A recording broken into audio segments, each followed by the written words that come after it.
Welcome to another episode of Theological Sidebars. I, your host, am back with some stunning hair. I feel like I'm having an excellent hair day. If you're listening, you've been spared because I don't know. In some lights, when I turn it this way, it looks good. Other ways, it just looks off. But I'm going to go with it's stunning. I think, a little humid outside, so doing something to my hair. Who cares, though? So here we are today, looking at a passage. We're going to talk about benevolence and maybe some principles to kind of think through, because it's tricky working through some of this. So this is not meant to be an exhaustive treatise on benevolence, but just something I was thinking that kind of jumped out from the passage that we were looking at in James. So here we are. Let's look at James chapter 2. Now, in context, James is talking about how you should have a faith that has some teeth to it, that there should be something to your faith. If you truly believe these things, then this is what should matter in your life, that there should be some practice, right? So he gives us an example of what a worthless faith looks like, and he uses this one. If a brother or sister is without clothes and lacks daily food, and one of you says to them, "Go in peace, stay warm, and be well fed," but you don't give them what the body needs, what good is it? In the same way, by faith, if it does not have works, is dead by itself. So that's the major point he's using, is that faith without works is dead. You need something to back up your faith. He's not works-based here, but he is saying that there should be some actions. If you've been changed by the gospel, it should change you. So let's kind of walk through what this passage is saying. He uses this one because it's one that I think is clear that there is biblical teaching on us meeting needs. But let's look at this one first, and then kind of see maybe some other ways that that we can talk about meeting needs. Because this was not a major point of the passage, it is an interesting point to look at, and it's one that I think sometimes we might get wrong. At least what the sense is of it. So let's look at that together. So if a brother or sister is without clothing, now in the real here in the text, right, we've got a brother or sister, meaning this is a believer, a brother or sister in the faith, and they're in the church. He's saying if they lack clothes or daily food, meaning they're naked and they don't have enough to even make it through the day. That's the image, right? It may not be that they're literally naked, but the word is that. And the idea is that if you're looking at somebody who is in part of your congregation, another believer, and you walk by them and you know they're starving, they're not going to make it. They don't have enough to make it through the day, but then you just give them in Christianese, like, "Hey, God bless you, stay warm, be well fed." Obviously, those are the things that need to be met. You really have a worthless faith, is what James is saying. So the question is, though, so what should we do, right? So what is my obligation in meeting needs?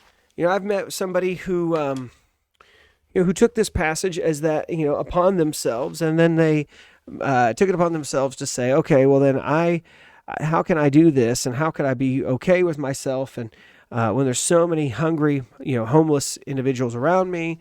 So they started their own nonprofit, and but really it was just them making sandwiches and handing them out to people. Is that necessarily what is in mind here?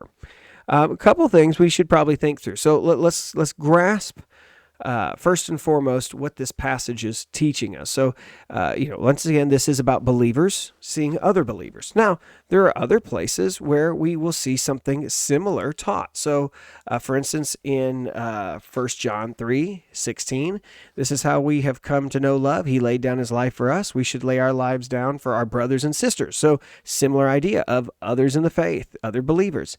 If anyone has this world's goods and sees a fellow believer in need, but withholds compassion from him, how does God's love reside in him? Little children, let us not love in word or speech, but in action and truth. So, okay, obviously, there seems to be a pretty clear biblical principle that that within the church we should meet needs. We should not look by and see that there are people who are struggling with those daily needs and just say, yeah, God bless you. Now, there's a caveat to that.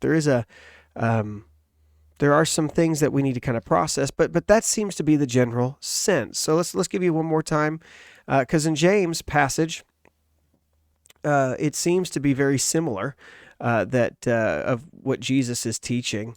Notice what you see. He seems to be actually quoting maybe something similar from Jesus in Matthew 25. And Jesus separates the sheep from the goats. For I was hungry, you gave me something to eat. I was thirsty, you gave me something to drink. I was a stranger, and you took me in. I was naked, and you clothed me. I was sick, and you took care of me. I was in prison, and you visited me.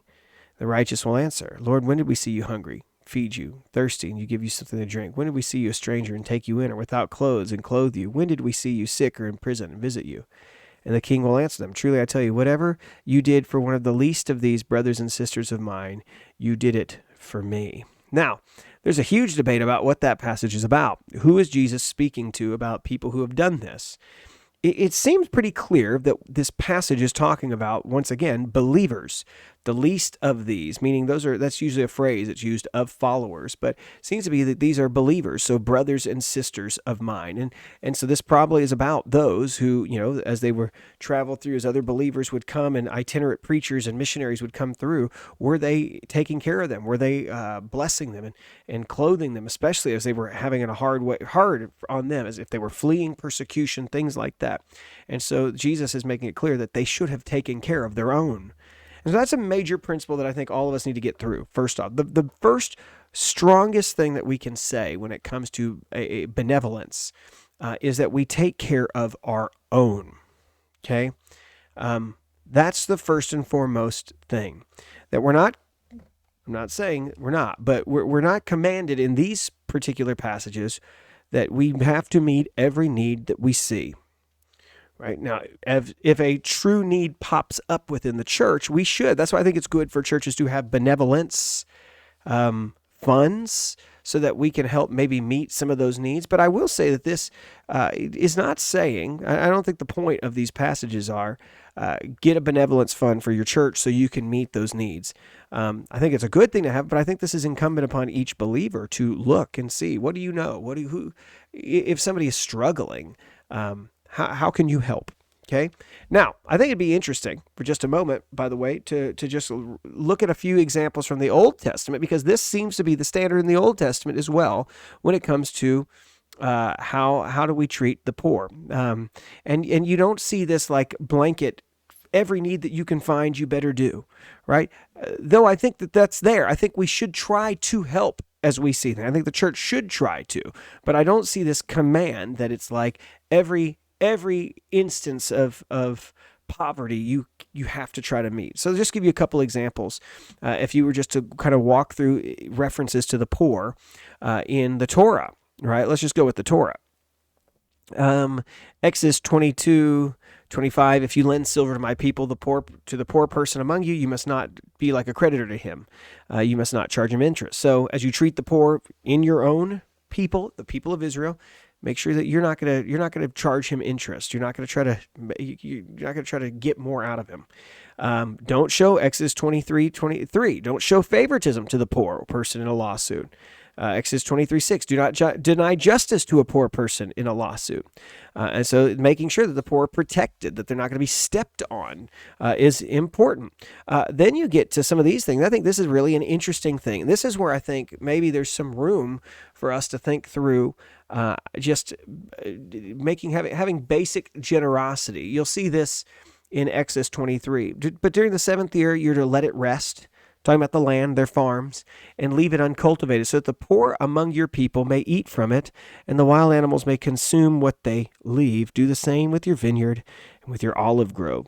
I think I just want to stop for this, because I think that's something that, even though it's for their people, I think that it's one of those things that, as you hear things like that, understanding that the way it was set up in the Torah was when you, on the seventh year, you weren't supposed to farm. You're supposed to just kind of leave it. But one of the things he says is that not only are you trusting God that he will provide for you, but you leave that year for them to be able to grow and to glean things from your field and from your, just random, they can all have at it. And you see things like that within the Torah, that there are provisions that God makes to take care of his people and use individuals. Maybe not even, you're not doing it you're just kind of open, right? You're leaving it open for that if you're trusting him with it. So you see a lot of things in there. If you look at to not be partial to rich or the poor, something that James has already been big on. But like this is Leviticus 23:22. When you reap the harvest of your land, you're not to reap all the way to the edge of the field or gather gleanings of your harvest. Leave them for the poor and the resident alien. I am the Lord your God. And so one of the things you see there is like, okay, don't just take every piece out of it, but leave it. Leave something so that you can be generous towards those who need it, right? To those who need something to survive, let them come. So I think there's a good principle to be said, is that while the first and foremost, the strongest thing that we know biblically is that we take care of our own, that we should be looking within the context of our own. That's how we begin. How can we help our own in their need? We also might need to be leaving open the opportunity to say, okay, well, how might I use what God has blessed me to bless others? And so that's where it begins to get tricky, right? Because we do live in 2023 America, where there are a lot of different social programs, a lot of different ways. I mean, living where we were and serving where we were in the city in Arizona back in the day, I mean, all the time they would say, don't give, give to the organizations because there is a better setup. And what usually would happen a lot of the time is people would just take their money and what do they go buy with it? They're not buying things that they need. They're buying things that they shouldn't really be doing with that. And so that's a really tricky place to be. And so I do think that I think each one of us should kind of take note and ask, am I open and ready for generosity? How do I do it in a smart way? I think that's something we should look at. I think you maybe need to begin by looking at those organizations that are currently meeting needs and ask maybe how can I either help with them serving, how can I help by giving, but partner with those who do it well and do it smart. That's what I think you need to put your time into. That's not to say that there might be those times where God will say, he's playing on your heart, just give, right? I'm not here to tell you how to do that, but I think that there should be a place of openness on that. But for the most part, we need to make sure that we take care of our own. A couple other little things I think are kind of interesting as you begin to look into the passages. I'll throw them open on the screen for you right now. Is the Bible does not give us this blanket like statement on meet every need that you see as you see it in the church too. Like you're supposed to be smart about this. Notice what it says as Paul is writing in Timothy about how to deal with the widows. He talks about this. He starts in this context. He says, command this also, that they will be above reproach. But if anyone does not provide for his own family, especially for his own household, he has denied the faith and is worse than an unbeliever. So he's talking about how the family should try to take in the widow first, especially if there's family, and the husband should take care of the family. And what it's saying is, if you don't provide for your own family, if you're not taking care of your family, you're worse than an unbeliever, right? So there is something to be said about that you should be working. You should be trying to take care of things, and so that should be kept in mind. Now, the other thing he says is, notice this, is you have this list of widows, and you saw that in Acts 6, this list of widows of who is going to be taken care of. Not everybody gets on that list just because they have a need, right? No widows to be enrolled on the list for support unless she's at least 60 years old, has been the wife of one husband. Now, this might have been like probably the daily distribution. The church was providing these things for her. But you don't make it on unless you're 60, wife of one husband, well-known for good works, brought up children, shown hospitality, washed the saints' feet, helped with the afflicted, devoted herself to every good work. Refused to enroll younger widows, right? So even within that, right, that there's some restrictions on who actually gets taken care of from the benevolence fund at the church. Here's another one. Paul says this in 2 Thessalonians. He says, it's not right that we don't have it's not that we don't have the right to support, but we did it to make ourselves an example to you so you would imitate us. So what does he want us to do? Example of working hard. In fact, when we were with you, this is what we commanded you. If anyone isn't willing to work, he should not eat. For we hear that there are some among you who are idle. They're not busy, but busybodies. Now we command and exhort such people by the Lord Christ to work quietly and provide for themselves. So I will say this, because as you try to go down this road of meeting needs, churches will often find people who don't want to do anything. or they keep coming up with the same problems over and over and over and over because they're not going to do and change anything. And I think one of the things that we need to be reminded of, this is not such an easy, clear-cut thing. There are times when, no, we're done. We can't help that anymore. We refuse to help that. We're not going to just blanket give you anything just because you continue to have this, and you're not going to fix or work hard. You're not going to do this anymore. We can't. And so I think we need to work through that. I think that in all of us as a church from the top down, we need to have a really good look at who and how do we help needs, what should we do, but always just be open to what the Lord might lead to. You don't want to be one of those people in Matthew 25 where it says you didn't do those things. You don't want to be like that. We want to be open and ready for whatever work. But at the same time, what does the text teach, right? We're going to start with our people. We're going to be open. We're going to be ready. And I do think each family should have some sort of a plan to say, how do I participate? How do I make sure I help? So maybe you don't have a lot of money, but how can you help and serve? Maybe you can give of time. Maybe you can't right now. But think about what can you do. Maybe you can just donate things that you've got. Or I don't know what that is, but you should be looking at that. And we should be saying, how do we not be people who say, God bless you, be fed, be warm, go on your way, right? But say, okay, we're also going to be people who will try to. And maybe this is a season that you don't see a lot of that. But how can you continue to help? How do you make sure that we become generous people who help and serve and take care when we see those needs and we're not cold to it? All right, I hope that's helpful. I know it's a little bit longer than usual, but it's good to be back on here and be here. And so we'll talk to you guys a little bit later. Look forward. We got another one coming next week of an OTX NT with Dr. Marquez. He is recovering right now. He got sick on his spring break. Poor guy. I love Andrew. I did not. So I'm hoping I'm not sick next week so that we can make this happen. But I miss hanging out with him, so hopefully we got a new one coming down. We know we already got what our topic's going to be. It's going to be a third part? Something like that. Probably a third part as we talk about some of the stuff that we've been doing on with women in ministry and some things that have come up more recently in the news that we want to address as well. Anyways, that's it for now. We'll talk to you guys later. I hope this was helpful. Bye-bye.